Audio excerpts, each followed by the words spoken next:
You know, it's strange, but the more stuff we get, the more entitled we feel. We become preoccupied, busy, driven people. We lose all sense of gratitude, and our generosity disappears. And we're reduced to being just consumers. We live in this system that ruthlessly targets us, that manipulates us, and before we know it, enslaves us.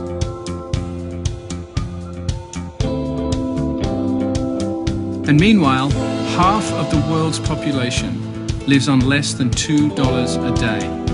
And no matter how gifted, intelligent, or hardworking they are, there's no escape. They don't have access to jobs, to resources, to justice, or even to clean water. They have little education, and nobody they know can help. Now, what if an answer to our problem could also be an answer to theirs? What if our spending could actually be used to fix problems instead of creating them? What if the money we spent could save a life? With fair trade, small changes to our spending habits here can transform whole communities there. We get things we need like coffee, olive oil, chocolate, soap, bags, t-shirts, gifts, all made by the poor who now earn a living wage. Made sustainably and made without slavery or child labor. What they get are jobs that bring them dignified work, that break cycles of dependency, and that free them from abuse. Churches all over America are partnering with Traders One to mobilize their people to buy fair trade and be good news to the poor. Their purchases have brought dignity, stability, and hope to some of the darkest places in the world. And think about this, if every person who attended church in this country made just one fair trade purchase, 1 million families would be lifted out of poverty for one whole year. So join us. Your spending can change lives.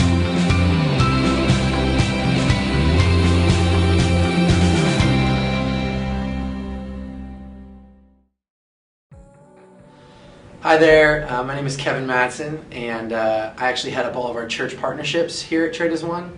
I think one of the things that gets me most excited is partnering with churches right here in our backyard. We're actually in Fremont, just like you guys are, and so I've already met a lot of guys and girls there at Great Exchange, and you guys have been in the warehouse. Some of you have come over and helped us out a little bit. It's been really cool to sort of see the partnership between Traders One and Great Exchange growing. I've already heard a lot about what you guys have done in Cambodia and the work you guys have done with the orphanage, and also working with one of our partners, Hagar.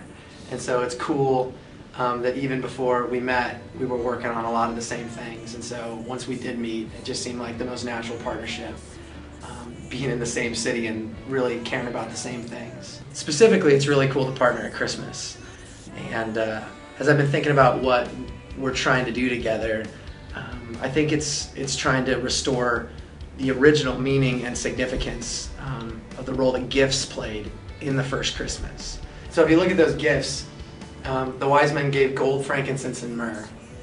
Gold for a king. Frankincense is an incense used in worship, and myrrh is used in burial.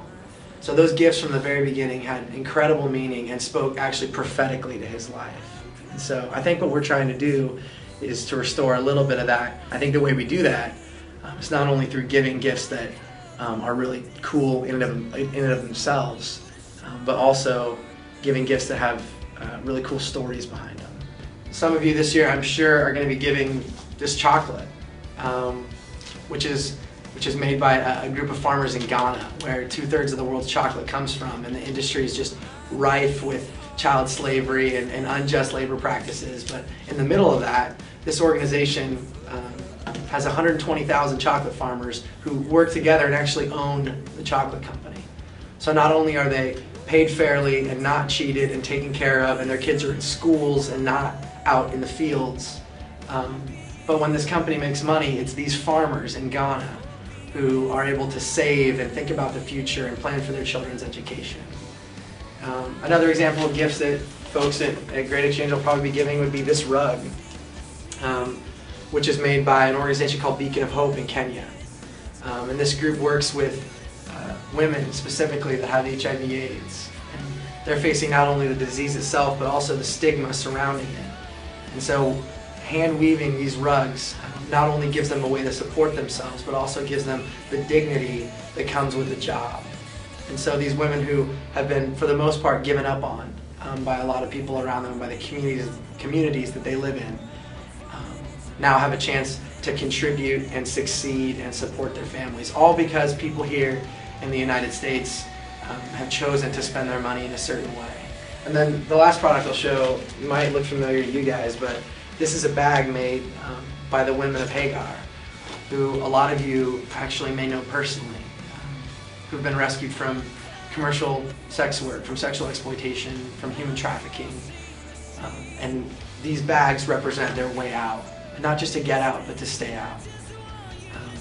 So it's just it's a remarkable, significant, sort of upside down kingdom of God way to celebrate Christmas. And so I just wanted to say thank you so much for what you're doing.